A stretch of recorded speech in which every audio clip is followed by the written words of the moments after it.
Assalamualaikum warahmatullahi wabarakatuh. Kami dari kelompok 7 akan mempresentasikan mengenai review artikel ke-7 yang berjudul The Long Run Performance of Acquiring Firms in Mergers and Acquisition. Does Managerial Ability Matter? Sebelum itu, saya akan memperkenalkan anggota dari kelompok 7. Yang pertama ada Ratnawati NPM 47, Kaulan Ma'rufah NPM 54, Kanita Alana NPM 63, Diani Anggita NPM 67, Agustin Bella NPM 70, dan terakhir Dinda Aulia NPM 83. Pertama, saya Kanita Alana NPM 63 akan membahas mengenai identitas artikel yang akan kami review kali ini. Artikel ini berjudulkan The Long Run Performance of Acquiring Firms in Mergers and Acquisition. Does Managerial Ability Matter? Nah, artikel ini diambil dari Journal of Contemporary Accounting and Economics. Penulisnya adalah Wiji Choi dan Sidney Chi Mun Lang. Artikel ini diterima pada tanggal 20 Maret 2019, direvisi pada tanggal 19 Desember tahun 2019, disetujui pada tanggal 20 Januari tahun 2020, dan tersedia secara online pada tanggal 25 Januari tahun 2020.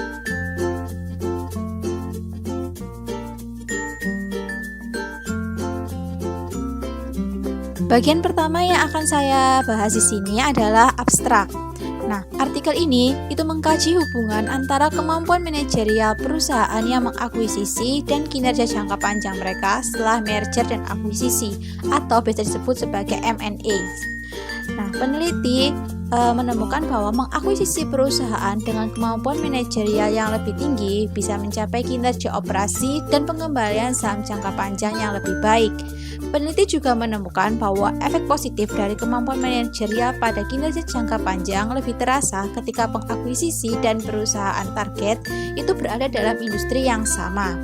Hasilnya menunjukkan bahwa manajer yang memiliki kemampuan lebih tinggi untuk mengelola perusahaan mereka lebih mampu untuk mencapai manfaat sinergi yang lebih tinggi dan kinerja pasca akuisisi yang lebih baik dalam akuisisi industri yang sama.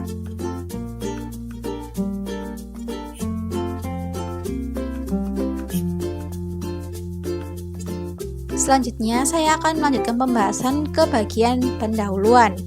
Mengejar merger dan akuisisi atau M&A itu merupakan strategi investasi yang populer di kalangan perusahaan yang ingin meningkatkan pertumbuhan perusahaannya ataupun untuk memperkuat keunggulan kompetitif mereka atas pesaing.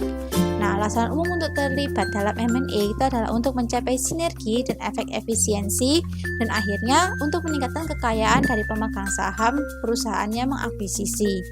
Studi M&A sebelumnya itu umumnya menunjukkan pengembalian jangka pendek yang positif untuk perusahaan target. Namun, penelitian empiris terhadap kinerja pengakuisisi pasca akuisisi itu gagal menemukan bukti yang konsisten tentang peningkatan kinerja setelah akuisisi. Agrawal dan Chief menunjukkan bahwa pengembalian abnormal untuk mengakuisisi perusahaan di tahun-tahun setelah akuisisi adalah negatif, atau paling tidak itu berbeda secara statistik dari nol. Studi-studi ini menyoroti variasi besar dalam kinerja akuisisi, dengan sekitar 40% dari perusahaan yang mengakuisisi itu mencapai pengembalian positif dalam periode 2-3 tahun setelah akuisisi dilakukan, dan sekitar 50% itu menderita pengembalian negatif. Dari sini bisa disimpulkan bahwa sebagian besar variasi dalam kinerja pasca akuisisi itu dimoderasi oleh variabel yang tidak ditentukan dalam penelitian hingga saat itu. Seperti yang disarankan oleh Castagna dan Helvat, tim manajemen puncak adalah salah satu sumber daya input yang paling unik di perusahaan. Mereka membuat dan mengimplementasikan keputusan strategis dan operasional perusahaan. Dalam kegiatan M&A, manajer yang cakap lebih mampu untuk mengidentifikasi perusahaan target yang sesuai, menangani tugas kompleks, menggabungkan sumber daya organisasi gabungan, dan meminimalisir konflik personil dan budaya. Sejauh ini masih sangat sedikit penelitian yang memberikan perhatian apakah kemampuan manajerial itu penting dalam kinerja M&A. Kemampuan manajerial di sini itu mengacu pada tingkat pengetahuan, keterampilan, dan pengalaman tim manajemen puncak yang seringkali itu diam-diam dan sulit diukur. Demerjen dan kawan-kawan mengembangkan ukuran efisiensi khusus manajer berdasarkan pendekatan Data Envelopment Analysis. Mereka menggunakan analisis berbasis sumber daya dan mengukur kemampuan manajerial berdasarkan efisiensi manajer relatif di antara rekan-rekan industri dalam menghasilkan pendapatan. Hingga kini, tidak jelas apakah kemampuan manajerial dalam menghasilkan pendapatan memiliki efek pelengkap dalam menghasilkan kinerja pasca M&A yang lebih baik.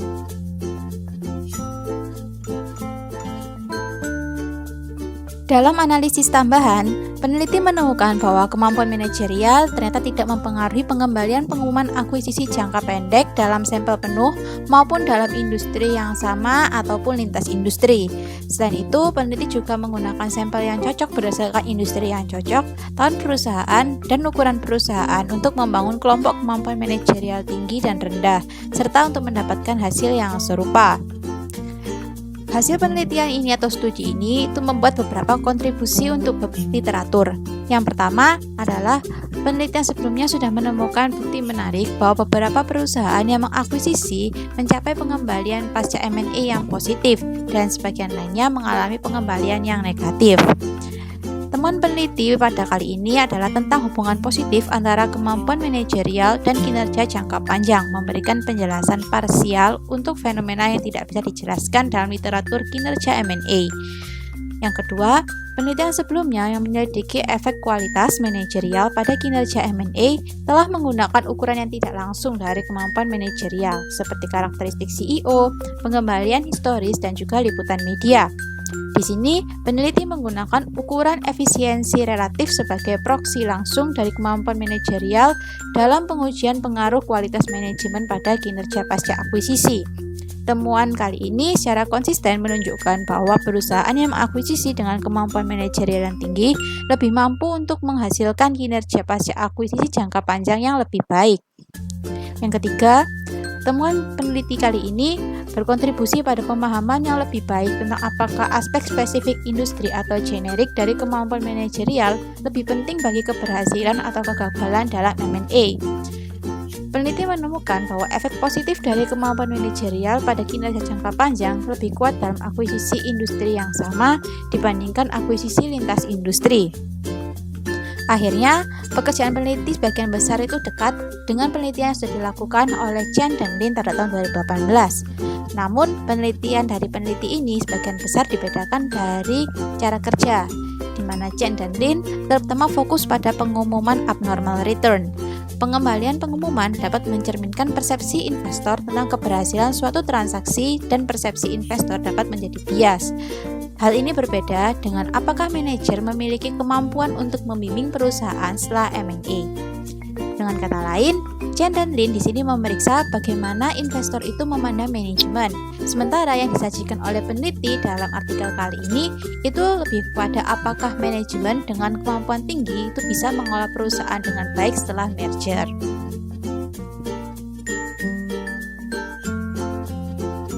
Assalamualaikum warahmatullahi wabarakatuh. Perkenalkan, nama saya Dinda Aulia Damayanti, NPM 083. Di sini saya akan melanjutkan presentasi dari rekan saya sebelumnya, yaitu mengenai studi terkait dan pertanyaan penelitian.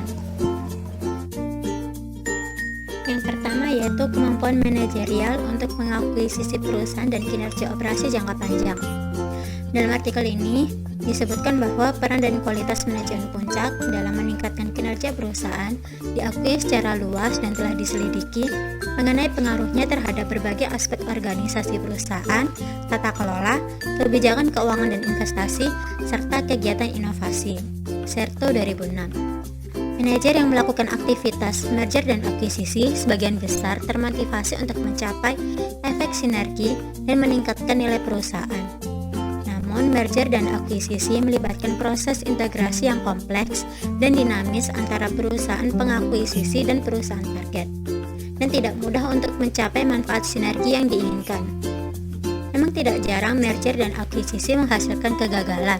Beberapa penyebab kegagalan akuisisi adalah evaluasi yang tidak memadai terhadap perusahaan target, utang yang besar setelah akuisisi, dan strategi integrasi dan implementasi yang bermasalah. Manajer yang cakap dapat berkontribusi pada penciptaan nilai bagi perusahaan mereka, tetapi manajer yang terlalu percaya diri dapat menyebabkan kerugian dalam aktivitas merger dan akuisisi. Studi telah menunjukkan bahwa manajer yang terlalu percaya diri dapat melebih-lebihkan sinergi merger, salah memahami peluang merger, dan melakukan proyek yang merusak nilai yang semuanya dapat menghasilkan pengembalian pasca akuisisi yang negatif. Studi sebelumnya yang menguji pengaruh kualitas manajemen pada kinerja akuisisi lebih berfokus pada karakteristik individu CEO untuk mewakili kemampuan manajerial. Dalam artikel jurnal ini menyebutkan beberapa contoh, salah satunya yaitu data 2005 yang menyarankan bahwa kompensasi berbasis ekuitas CEO yang lebih tinggi meningkatkan kinerja pasca akuisisi pengakuisisi. Studi lain meneliti peran manajer puncak atau direktur dalam kinerja merger dan akuisisi. Seperti contoh, Phil dan Christian 2017 menganalisis apakah pengalaman akuisisi direksi berguna untuk menghasilkan kinerja akuisisi jangka pendek dan jangka panjang yang lebih baik. Lalu ada juga Ganam tahun 2019 mempelajari pengaruh kursi non-eksekutif yang kuat dari perusahaan penawar terhadap premi akuisisi. Bertrand dan Short tahun 2003 memperluas fokus dari CEO ke manajer senior lainnya yang memberikan bukti bahwa kemampuan manajerial anggota tim manajemen lain selain CEO atau CFO memberikan kontribusi positif yang signifikan terhadap kinerja merger dan akuisisi.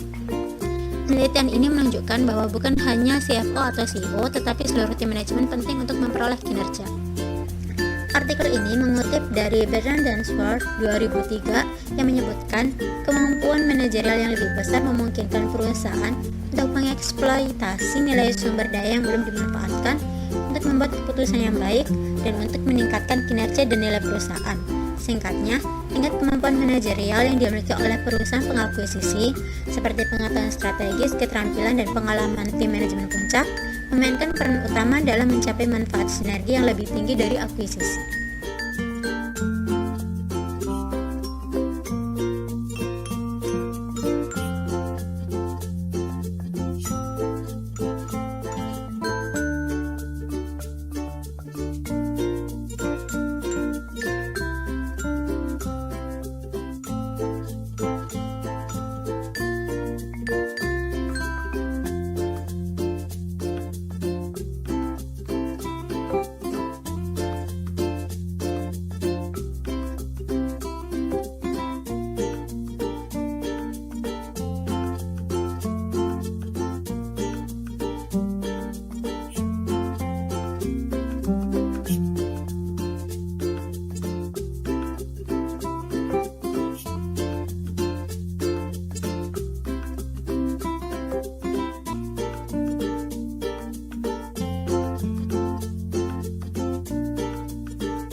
Lalu yang selanjutnya dalam artikel ini disebutkan bahwa ukuran kinerja operasi sering digunakan untuk mengevaluasi keberhasilan akuisisi karena ukuran berbasis akuntansi menangkap kinerja ekonomi perusahaan dan mewakili kinerja aktual yang direalisasikan seperti yang dilaporkan dalam laporan keuangan tahunan. Demerjian 2012 mengembangkan ukuran kemampuan manajerial berdasarkan efisiensi relatif di antara rekan-rekan industri dalam menghasilkan pendapatan yang lebih tinggi untuk sumber daya yang diberikan. Hal ini secara tidak langsung mengukur kemampuan manajer dalam menangani merger dan akuisisi yang merupakan keputusan strategis perusahaan dan melibatkan implementasi proses yang kompleks. Pertanyaan utama dalam penelitian ini adalah Apakah manajer berkualitas tinggi yang mengelola perusahaan secara efisien dalam menghasilkan pendapatan yang lebih tinggi dibandingkan rekan-rekan industri juga menunjukkan kemampuan yang lebih tinggi dalam mengelola merger dan akuisisi. Demirjian 2013 berpendapat bahwa manajer yang lebih mampu akan lebih mengetahui basis klien mereka dan kondisi ekonomi makro ketika memperkirakan beban piutang tak tertagih, lebih mengetahui manfaat masa depan yang diharapkan dari aset tercatat, dan lebih mampu memahami dan menerapkan standar yang kompleks. Selain itu, manajer yang lebih mampu memiliki keahlian yang lebih besar dalam mensintesis informasi menjadi perkiraan berwawasan ke depan yang andal dibandingkan dengan rekan industri. Oleh karena itu, manajer yang cakap lebih mungkin untuk mengelola operasi pasca merger dan akuisisi dengan lebih baik. Lalu pertanyaan penelitian yang selanjutnya dari penulis artikel ini adalah untuk menguji apakah ada hubungan positif antara ukuran kemampuan manajerial Demirjian 2012 dan kinerja operasi jangka panjang merger dan akuisisi. Hasil empiris akan memberikan wawasan tentang apakah ukuran Demirjian terkait dengan kemampuan manajerial dalam membuat keputusan dan melaksanakan implementasi merger dan akuisisi. Serupa dengan penelitian sebelumnya yang menguji kinerja operasi jangka panjang dari aktivitas merger dan akuisisi, penulis menggunakan ukuran kinerja operasi yang disesuaikan dengan industri sebagai variabel dependen utama untuk mengontrol pengaruh kinerja industri selama periode yang sama.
Studi terkait yang selanjutnya yaitu kemampuan manajerial untuk mengakuisisi perusahaan dan pengembalian saham jangka panjang.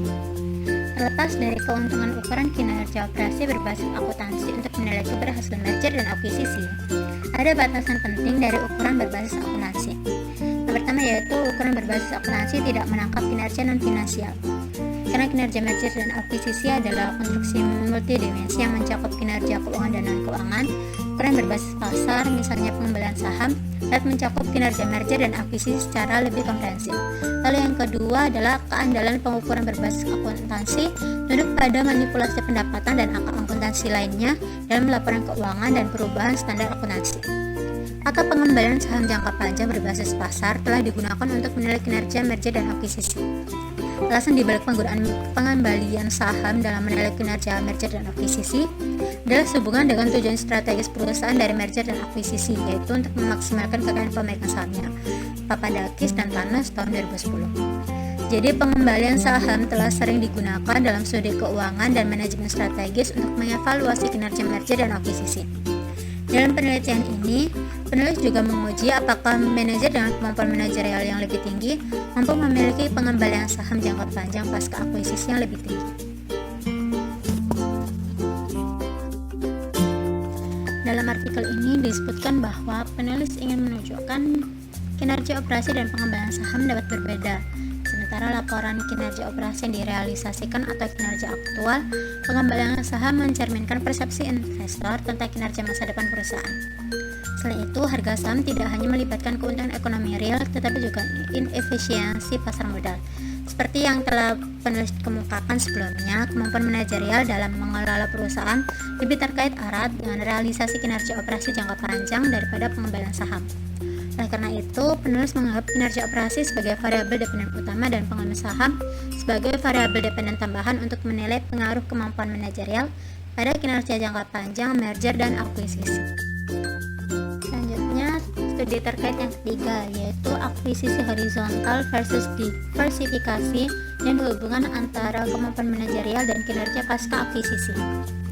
Penulis mengevaluasi lebih lanjut apakah komponen spesifik industri atau generik dari kemampuan manajerial lebih penting untuk kinerja akuisisi jangka panjang. Manajer memanfaatkan pengetahuan, keahlian, dan keterampilan untuk mengidentifikasi dan menilai target potensial untuk merger dan akuisisi, serta mengelola proses integrasi. Kemampuan manajerial umumnya dikonseptualisasikan sebagai 3 kategori utama pengetahuan, yaitu pengetahuan spesifik perusahaan, spesifik industri, dan pengetahuan generik atau juga disebut pengetahuan umum.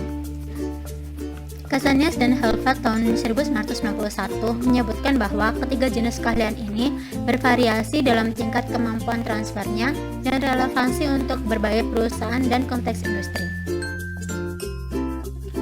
Studi sebelumnya mengidentifikasi beberapa keuntungan dari akuisisi horizontal. Seperti Capron pada 1999 menunjukkan bahwa manajer pengakuisisi dapat lebih mudah mengenali dan mengurangi ketidakefisienan antara perusahaan pengakuisisi dan target akuisisi jika keduanya berada dalam industri yang sama, karena para manajer ini sudah memiliki pengalaman dalam mengelola lini bisnis yang serupa. Manajer perusahaan yang mengakuisisi juga lebih berpengetahuan tentang kinerja ekonomi, risiko utama, dan penggerak ekonomi perusahaan target dalam industri mereka sendiri. Di sisi lain, dalam akuisisi lintas industri, manajer mungkin kurang efisien dan efektif dalam mengelola bisnis gabungan. Oleh karena itu, pertanyaan penelitian yang ketiga oleh penulis dalam artikel ini adalah, akankah manajer dengan kemampuan manajerial yang lebih tinggi mencapai efek sinergi yang lebih tinggi dalam akuisisi horizontal sehingga menghasilkan kinerja jangka panjang lebih baik daripada akuisisi yang terdiversifikasi. Sekian dari penjelasan saya, pembahasan selanjutnya akan dilanjutkan oleh rekan saya.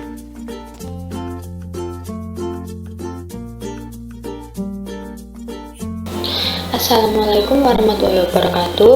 Perkenalkan, nama saya Ratnawati, NPM 047. Di sini saya akan melanjutkan pembahasan mengenai desain penelitian. Dalam desain penelitian ini, saya akan membahas 4 poin.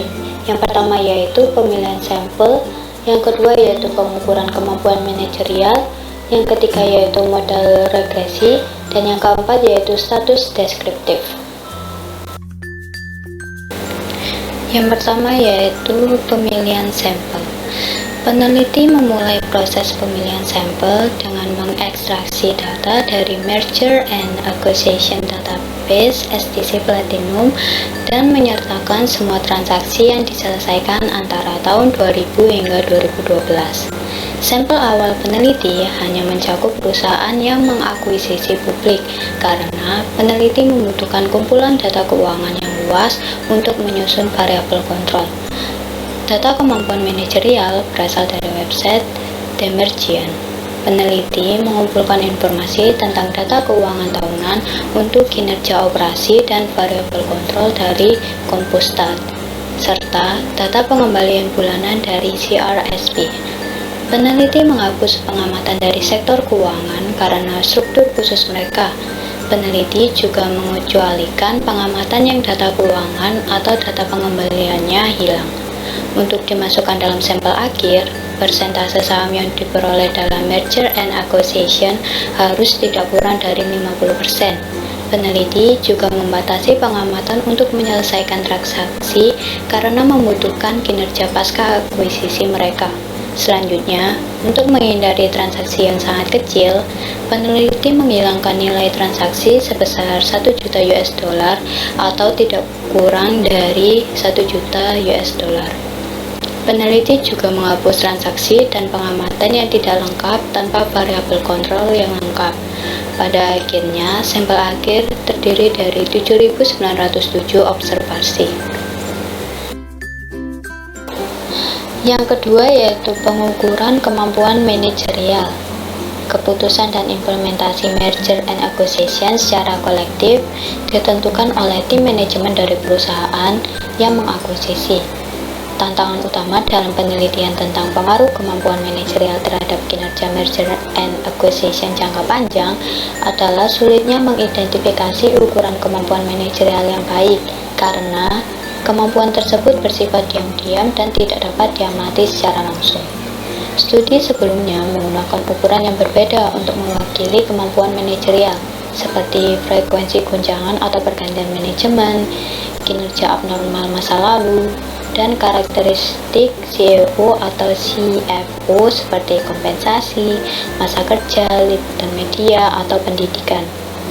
Proksi kemampuan manajerial yang digunakan dalam literatur telah dikritik karena terlalu luas atau tidak dapat mewakili kemampuan tim manajemen secara keseluruhan. Misalnya, berfokus hanya pada karakteristik CEO atau CFO, mengabaikan kontribusi dari eksekutif senior lainnya di tim manajemen, seperti COO, pemimpin subdivisi, dan staf senior lainnya yang juga memainkan peran penting dan signifikan dalam keputusan merger and acquisition dan proses integrasi. Bertrand and Scholar menunjukkan bahwa anggota tim manajemen selain CEO dan CFO memiliki efek positif secara ekonomi dan statistik pada keputusan akuisisi. Oleh karena itu, CEO atau CFO saja mungkin tidak mewakili kemampuan manajerial holistik dari perusahaan yang mengakuisisi. Selain itu, beberapa ukuran kemampuan manajemen sebelumnya dipengaruhi oleh faktor spesifik perusahaan dan manajer yang tidak dapat diuraikan secara terpisah. Demerjian dan kawan-kawan berpendapat bahwa mengukur kemampuan manajerial harus didasarkan pada efisiensi manajer yang relatif terhadap rekan-rekan industri mereka dalam mengubah sumber daya di bawah kendali manajemen menjadi pendapatan. Pendekatan pengukuran kemampuan manajerial menurut kapasitas manajer untuk menghasilkan pendapatan ini sejalan dengan tujuan memaksimalkan keuntungan. Demerjian menggunakan teknik Data Envelopment Analysis atau DEI untuk membuat ukuran awal efisiensi relatif perusahaan dalam industrinya dengan menggunakan identifikasi Fama French 48 dan kemudian mengukur kemampuan manajerial perusahaan dengan menguraikan efisiensi total perusahaan menjadi efisiensi spesifik perusahaan dan manajer komponen. Metode ini membagi waktu dan efek industri dan memisahkan efek spesifik manajer dari efek spesifik perusahaan secara lebih tepat daripada metode sebelumnya. Demerjian menunjukkan bahwa ukuran kemampuan manajerial DEI mereka mengungguli ukuran kemampuan manajerial yang ada.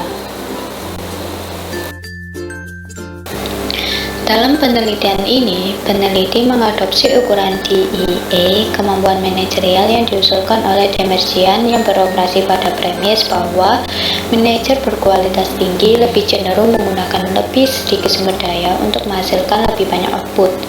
Metode pengukuran ini membandingkan penjualan yang dihasilkan oleh setiap perusahaan tergantung pada input berikut yang digunakan oleh perusahaan, seperti cost of goods sold, selling and administrative expense, net property, plant and equipment, net operating lease, net research and development, goodwill yang dibeli, dan aset tidak berwujud lainnya.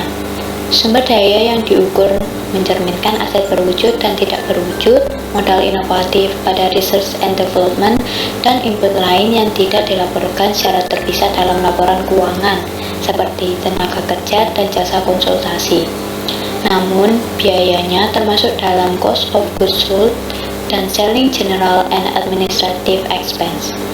Demerjian menggunakan DEA untuk menyelesaikan masalah optimasi berikut, yaitu max variabel theta sama dengan sales dibagi variabel cost of goods sold ditambah variabel 2 selling general and administrative ditambah variabel 3 property plant and equipment ditambah variabel 4 operating lease ditambah variabel 5 research and development ditambah variabel 6 goodwill ditambah variabel 7 other intangible. Prosedur optimasi ini menemukan vektor spesifik perusahaan dari bobot optimal pada 7 input dengan membandingkan setiap pilihan input dari suatu perusahaan individu dengan perusahaan lain dalam kelompok estimasinya. Ukuran efisiensi perusahaan individu yang diproduksi oleh DEAH mengambil nilai antara 0 dan 1, dengan nilai 1 menjadi yang paling efisien. Ukuran efisiensi DEA ini mencakup komponen efisiensi spesifik perusahaan dan manajer. Untuk penelitian ini, peneliti perlu menyaring efisiensi spesifik perusahaan dan hanya menggunakan efisiensi spesifik manajer sebagai proksi untuk kemampuan manajerial. Karena itu, Demerjian menguraikan efisiensi total perusahaan menjadi efisiensi spesifik perusahaan dan manajer dengan meregresi model Tobit pada 6 karakteristik spesifik perusahaan. Di antaranya yaitu firm size atau ukuran perusahaan, firm market share atau pangsa pasar perusahaan, cash availability atau ketersediaan kas, life cycle atau siklus kelangsungan perusahaan, operational complexity atau kompleksitas operasional, dan foreign operation atau operational passing. Regresi Tobit dilakukan dengan rumus sebagai berikut. Firm efisiensi sama dengan alpha ditambah beta 1 in total asset ditambah beta 2 market share ditambah beta 3 free cash flow indicator ditambah beta 4 in age ditambah beta 5 business segment concentration ditambah beta 6 foreign currency indicator ditambah tahun ditambah epsilon varian. Sisa dari estimasi ini digunakan sebagai ukuran kemampuan manajerial atau managerial ability atau MA. Demerjian menunjukkan bahwa ukuran kemampuan manajerial berbasis DEA ini mengungguli ukuran kemampuan manajerial tradisional lainnya, seperti pengembalian yang disesuaikan industri historis, pengembalian aset yang disesuaikan industri historis, kompensasi CEO, masa jabatan CEO, dan liputan media. Keuntungan lain menggunakan ukuran kemampuan manajerial berbasis DEA adalah dapat diterapkan dan digeneralisasikan ke semua perusahaan publik.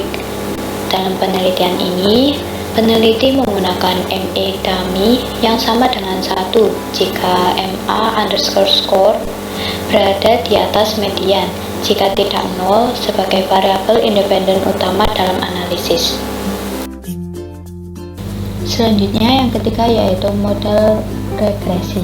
Untuk menguji apakah kemampuan manajerial perusahaan yang mengakuisisi mempengaruhi kinerja pasca akuisisi mereka, peneliti menggunakan model regresi berikut untuk melakukan analisis penelitian, yaitu performance sama dengan alpha ditambah beta 1 MA ditambah beta 2 size ditambah beta 3 LEV ditambah beta 4 MB ditambah beta 5 tax_loss ditambah beta 6 sell_growth ditambah beta 7 cash ditambah beta 8 stock ditambah year fixed effects ditambah industry fixed effects ditambah epsilon.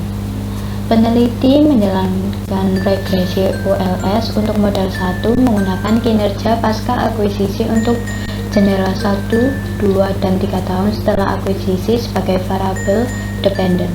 Peneliti melihat kinerja operasi jangka panjang dan menggunakan return of asset atau ROA untuk 1, 2, dan 3 tahun setelah akuisisi, cash flow from operation atau CFO, dan rasio market to book atau MTB. Dalam menghitung 1, 2, dan 3 tahun pasca akuisisi ROA, CFO, dan MTB untuk pengakuisisi, peneliti menyesuaikan nilai mentah dengan nilai median industri untuk mengontrol pengaruh industri. Peneliti mengharapkan perkiraan B1 menjadi positif. Untuk menjawab pertanyaan peneliti kedua dan meningkatkan persuasif temuan utama peneliti, peneliti juga menggunakan pasca akuisisi jangka panjang buy and hold abnormal returns atau hereafter BHARS untuk melakukan analisis.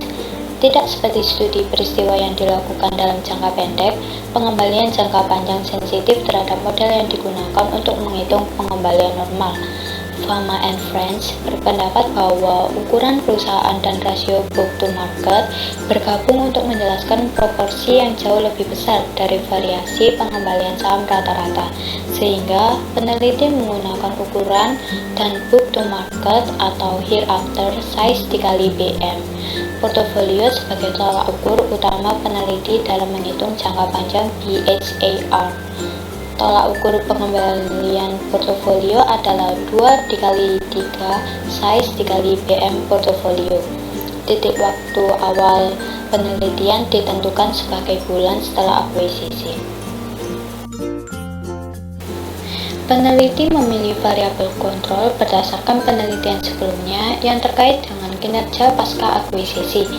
Akuisisi saham untuk saham atau stock for stock menunjukkan asimetri informasi target yang lebih tinggi, dan akuisisi ini dikaitkan dengan pengembalian penawar akuisisi yang lebih rendah. Peneliti mengontrol jenis pembayaran termasuk semua transaksi saham dan transaksi tunai. Untuk persediaan atau stok sebagai variabel indikator sama dengan 1 jika kesepakatan dibayar hanya dengan menggunakan saham, dan 0 untuk sebaliknya. Untuk uang tunai atau cash sebagai variabel indikator sama dengan 1 jika kesepakatan dibayar hanya dengan menggunakan uang tunai, dan 0 untuk sebaliknya, karena pengakuisisi dapat menggunakan uang tunai untuk mendapatkan kembali atas perusahaan target. Ayers dan kawan-kawan menunjukkan bahwa tarif pajak perusahaan pengakuisisi memiliki pengaruh yang signifikan terhadap struktur pembiayaan akuisisi dan kinerja. Oleh karena itu, peneliti memasukkan variabel kontrol untuk rugi pajak yang dapat dikompensasikan disesuaikan dengan nilai pasar pengakuisisi sebelum akuisisi, dilambangkan sebagai tax_loss. Selain itu, karena beberapa karakteristik perusahaan secara signifikan mempengaruhi harga penawaran merger and acquisition dan pengumuman pengembalian, peneliti mengontrol beberapa karakteristik perusahaan pengakuisisi yang penting. Pertama, yaitu ukuran atau size, adalah logaritma dari total nilai aset perusahaan yang mengakuisisi pada akhir tahun fiskal sebelum pengumuman pengambil alihan. Kedua, yaitu LEV, adalah nilai buku utang jangka panjang dan jangka pendek dari total aset pada akhir tahun buku sebelum pengumuman pengambil alihan. Yang ketiga, yaitu MTB, merupakan rasio pasar terhadap buku yang dihitung sebagai nilai pasar saham biasa terhadap nilai buku ekuitas pada akhir tahun fiskal sebelum pengumuman pengambil alihan. Yang keempat, yaitu sell_growth, dihitung sebagai tahun -1 penjualan dikurangi tahun sebelumnya, T-2 penjualan dibagi dengan aset tahun sebelumnya. Semua regresi mengontrol efek tetap tahun dan industri dan kesalahan standar booster oleh perusahaan. Untuk menguji efek cross-seksional dari akuisisi horizontal pada hubungan antara kemampuan manajerial perusahaan yang mengakuisisi serta hasil pasca akuisisi mereka, peneliti menggunakan analisis subkelompok dan uji untuk membandingkan perbedaan subkelompok.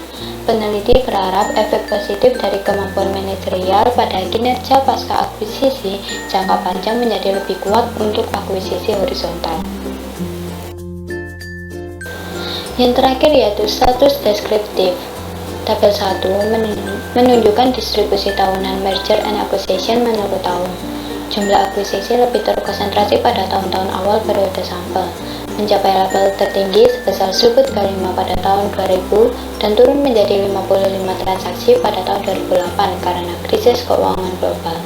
Tabel 2 menyajikan ringkasan statistik untuk variabel dependen dan independen utama.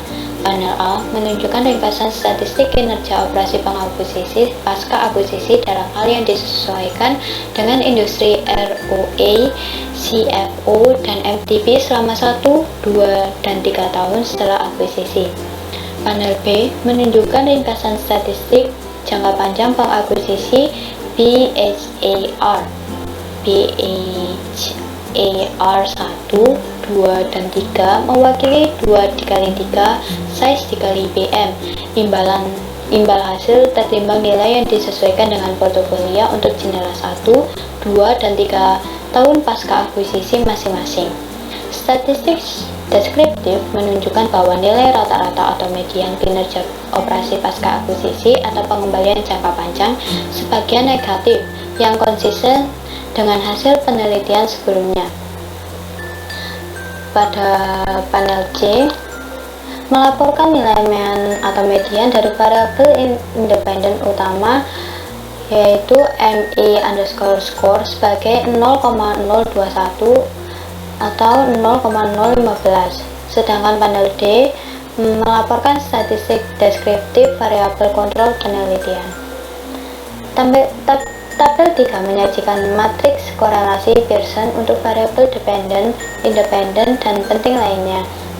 Korelasi antara proksi kinerja operasi yaitu ROE 1, CFO 1, dan MTP 1 dan ME_score semuanya positif dan signifikan yang sesuai dengan harapan peneliti. Namun, tabel korelasi menunjukkan bahwa ukuran pengembalian jangka panjang atau BHAR 1 berkorelasi negatif dengan proksi kemampuan manajerial penelitian yang tampaknya berlawanan dengan harapan awal.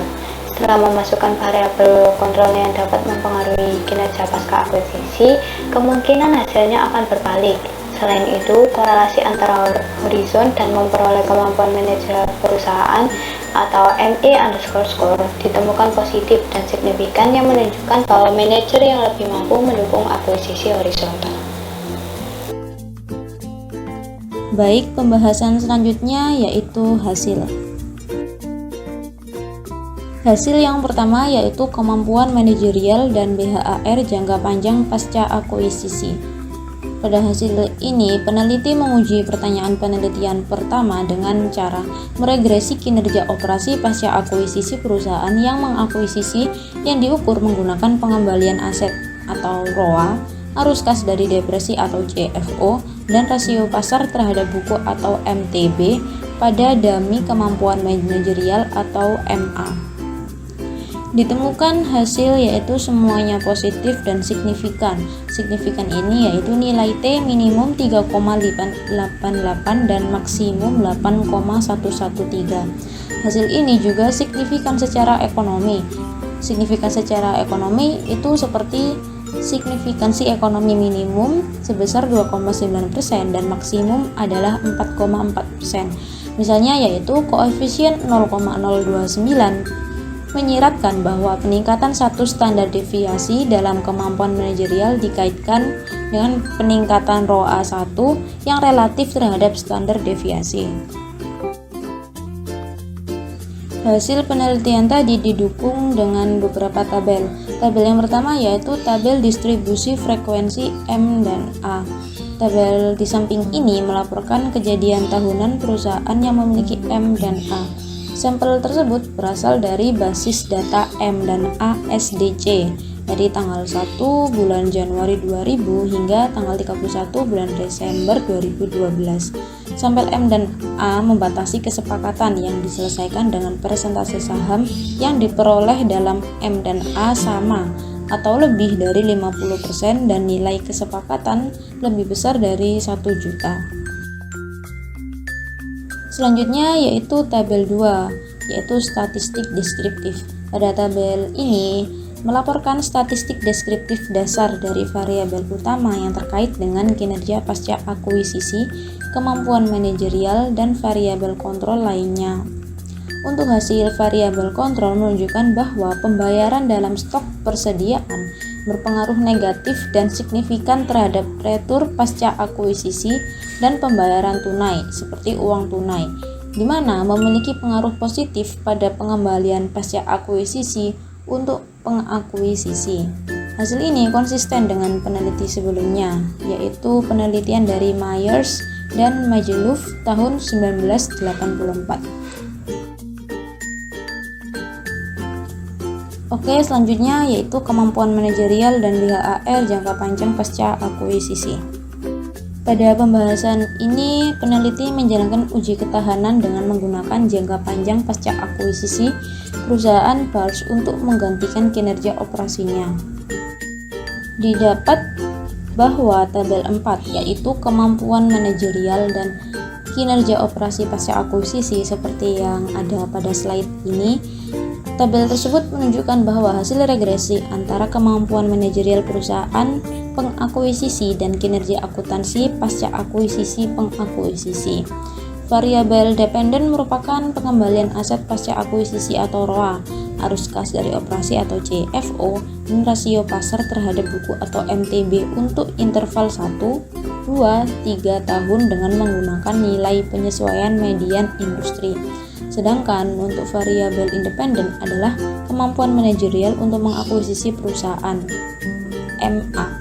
MA sendiri ini merupakan variabel dummy yang sama dengan satu perusahaan yang memiliki kemampuan manajerial di atas median keseluruhan. Saya, Kaulan Ma'rufah, NPM 1901-30154, akan melanjutkan pembahasan mengenai hasil penelitian yang selanjutnya, yaitu ada analisis perubahan. Penelitian ini menggunakan analisis regresi yang memfokuskan perusahaan pada perubahan kemampuan manajerial untuk mengurangi potensi masalah yang berpengaruh bagi perusahaan dan kemampuan manajerial pada kinerja akuisisi. Mengenai hasil penelitian analisis regresi telah disampaikan oleh peneliti dalam tabel 6 di samping, yang menunjukkan hasil dengan menggunakan delta return on asset atau ROA,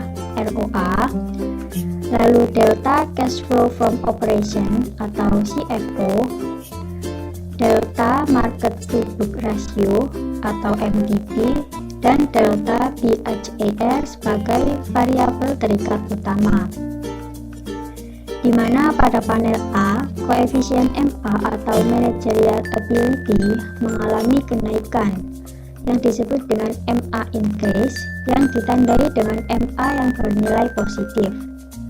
Hal itu menunjukkan bahwa peningkatan kemampuan manajerial sangat membantu untuk meningkatkan kinerja akuisisi untuk mengakuisisi perusahaan.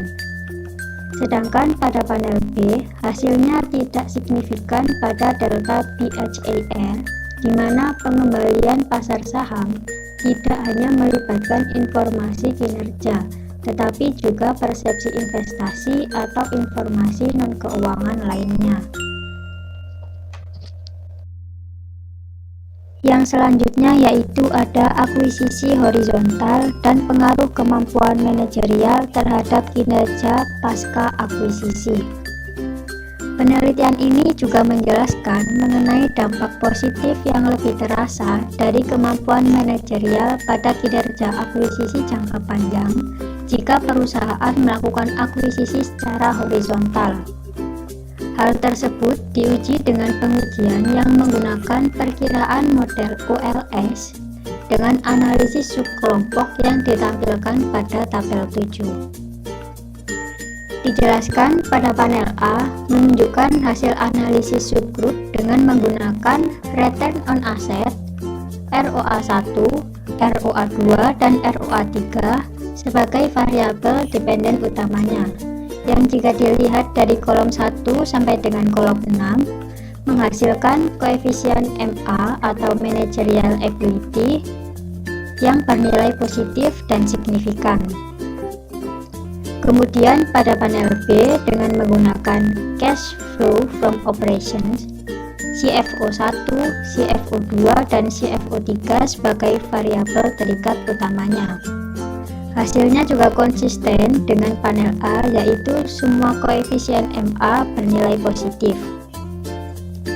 Lalu pada panel C menunjukkan hasil dengan menggunakan market to book ratio, MTB1, MTB2, dan MTB3 sebagai variabel terikat utama. Semua koefisien dari MA adalah positif dan signifikan. Lalu juga pada panel D pun juga demikian, menggunakan BHAR sebagai variabel terikat yang juga menghasilkan koefisien MA yang signifikan. Sehingga dari hasil tersebut secara kolektif menunjukkan bahwa pengetahuan, keterampilan, dan pengalaman spesifik industri dari tim manajerial perusahaan yang mengakuisisi jauh lebih penting daripada kemampuan manajerial generik dalam mengelola proses integrasi secara efektif dan menciptakan nilai sinergi yang positif. Berikut merupakan tampilan dari tabel 7. Yang selanjutnya yaitu ada tes tambahan. Pada pendekatan ini mengasumsikan bahwa pengumuman M&A yang memberikan informasi baru ke pasar, yaitu kepada para investor mengenai prospek perusahaan, yang mana nantinya akan mengakibatkan perubahan harga saham jangka pendek. Hal ini menurut Longren dan Fee menunjukkan bahwa dalam jangka pendek, pasar secara sistematis melebih-lebihkan atau meremehkan keuntungan efisiensi dari akuisisi.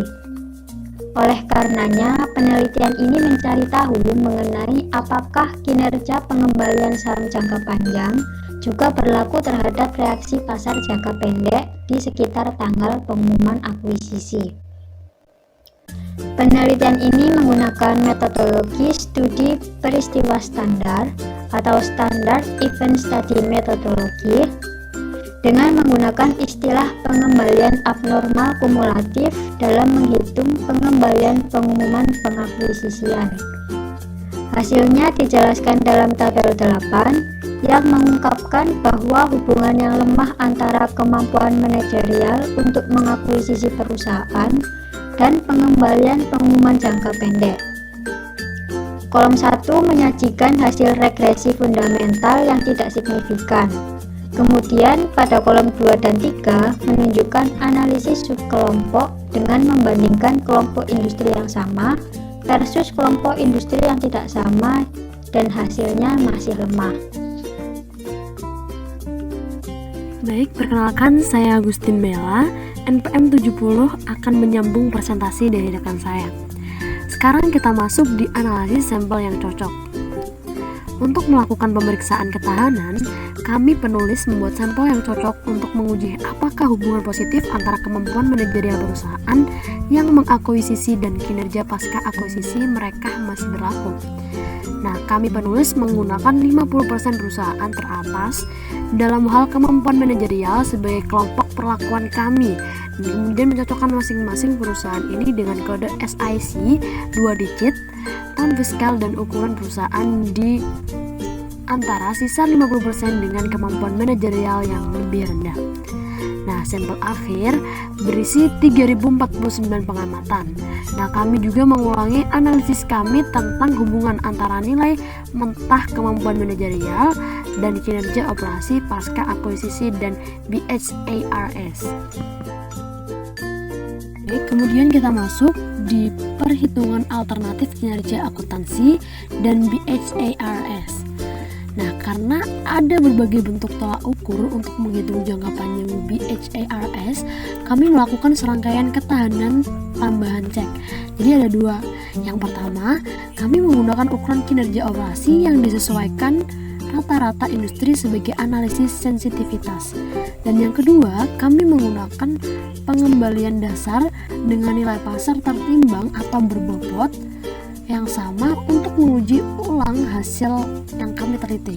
Nah, di sisi lain, kami juga menggunakan dua metode peracikan lainnya untuk menghitung BHARS yang diusulkan oleh Eikenberry dan kawan-kawan pada tahun 1995. Jadi semua hasil tidak ditabulasi dari tes ini, umumnya konsisten dengan analisis utama penulis. Sekarang kita masuk di slide selanjutnya, yakni tentang tabel 9. Nah, ini adalah penampakan dari tabel 9 di mana menunjukkan kemampuan manajerial dan kinerja pengembalian pasca akuisisi jangka panjang menggunakan panel sampel yang cocok, di mana itu adalah kinerja akuntansi A. Nah, jadi seperti ini penampakannya. Assalamualaikum warahmatullahi wabarakatuh. Perkenalkan, nama saya Dinda Aulia Damayanti, NPM 083. Di sini saya akan melanjutkan presentasi dari rekan saya sebelumnya, yaitu mengenai studi terkait dan pertanyaan penelitian. Akhirnya kita masuk di sesi yang paling terakhir, yakni tentang kesimpulan. Nah, kesimpulan yang kami dapat dari artikel kali ini adalah volume tinggi dan pentingnya kegiatan M&A membuktikan yang tidak meyakinkan untuk pengembalian pasca akuisisi yang positif, dan variasi yang besar dalam kinerja pasca akuisisi menyoroti kebutuhan untuk studi lebih lanjut tentang faktor-faktor kunci yang terkait dengan keberhasilan atau kegagalan M&A. M&A melibatkan proses yang kompleks dan dinamis yang melibatkan pertukaran antara potensi manfaat, sinergi, dan potensi biaya konflik dalam hal personil, integrasi, dan budaya organisasi. Kemudian akuisisi juga lebih mungkin berhasil jika pengakuisisi mampu memaksimalkan manfaat sinergi dan meminimalkan biaya. Nah, di sisi lain, kegiatan M&A melibatkan keputusan strategis kolektif dan kerja tim antara manajemen senior perusahaan yang mengakuisisi. Oleh karena itu, kemampuan manajerial yang unggul sangat penting untuk mengelola integrasi dan perubahan pasca akuisisi, memaksimalkan manfaat sinergi M&A, dan dengan demikian meningkatkan kinerja pasca akuisisi. Dalam studi kali ini, kami menunjukkan bahwa mengakuisisi perusahaan dengan kemampuan manajerial yang unggul cenderung mencapai kinerja pasca akuisisi yang lebih baik daripada perusahaan dengan kemampuan manajerial yang lebih rendah. Nah, kami juga mengukur kemampuan manajerial berdasarkan pandangan sumber daya perusahaan, yakni efisiensi perusahaan melalui manajer dalam mengubah sumber daya menjadi pendapatan dibandingkan dengan kinerja rekan-rekan industri mereka. Temuan ini menunjukkan bahwa pengetahuan, keterampilan, dan pengalaman tim manajemen sangat penting untuk menciptakan manfaat sinergi dalam kegiatan M&A, dan bahwa mengakuisisi perusahaan dengan kemampuan manajerial yang lebih tinggi lebih mungkin untuk mencapai hasil yang diinginkan dalam merger dan akuisisi. Baik, demikian presentasi dari kelompok kami. Semoga dapat bermanfaat. Kurang lebihnya kami mohon maaf. Wassalamualaikum warahmatullahi wabarakatuh.